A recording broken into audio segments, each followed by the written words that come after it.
Well, hello friends and welcome to my channel. I'm Renee.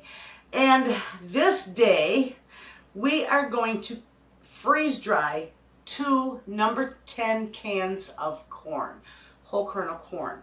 I needed to make up some room in my pantry for my jarred goods. So I opened these up, drained them, laid them out on my trays, and I put a little pepper on them, just to see how that does with it. I thought about putting a little bit of cumin because that just pairs so well with corn. But I'm going to try this one with just pepper. And so we're going to see how these turn out. Because I always can frozen, vegetables, but I always freeze dry frozen vegetables. But I've never freeze dried the canned ones. So we're going to give this a try. So I'll meet you in the pantry. Okay friends, we are in the pantry with the freeze dryer, and I cooled the chamber down. Well, y'all know, I've told you many times, it takes about 15 minutes for that. But it is all ready. So we are going to close the drain valve.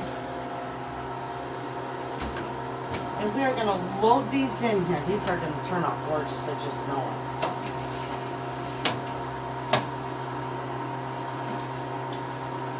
And I'm curious to see how that pepper does.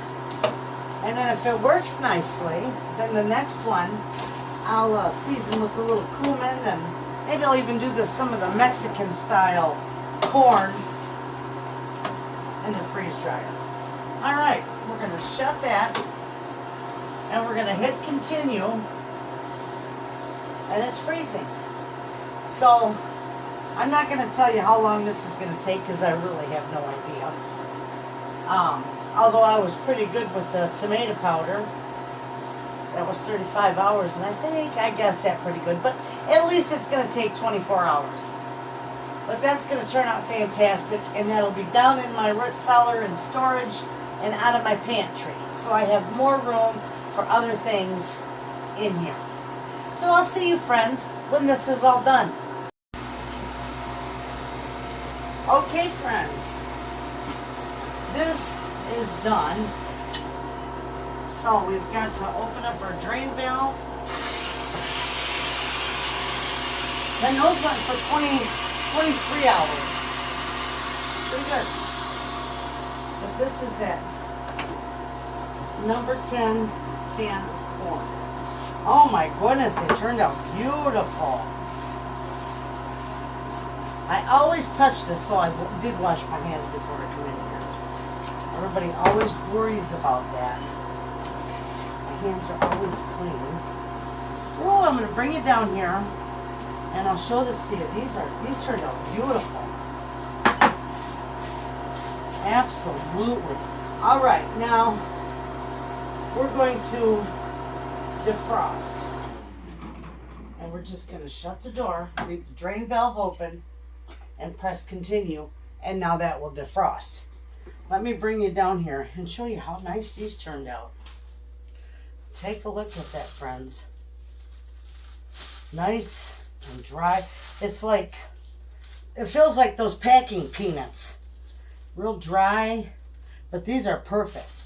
And I'm going to package these in quart sizes to have in my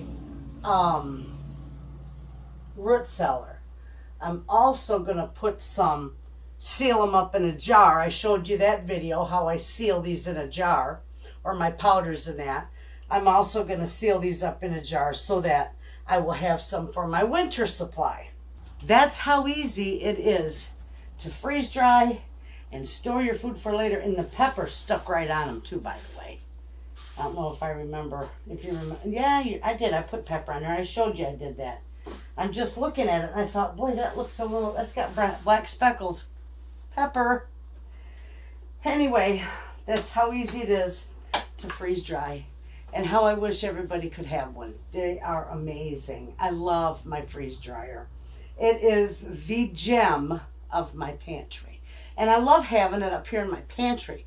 It just makes it so much easier for me to work with.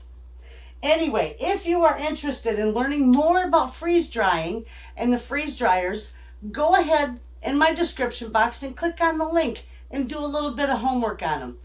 Anyway, for now, I'm going to go back to work. I've been outside all day. You all have a wonderful day. Thanks for watching, and I'll see you at the next video.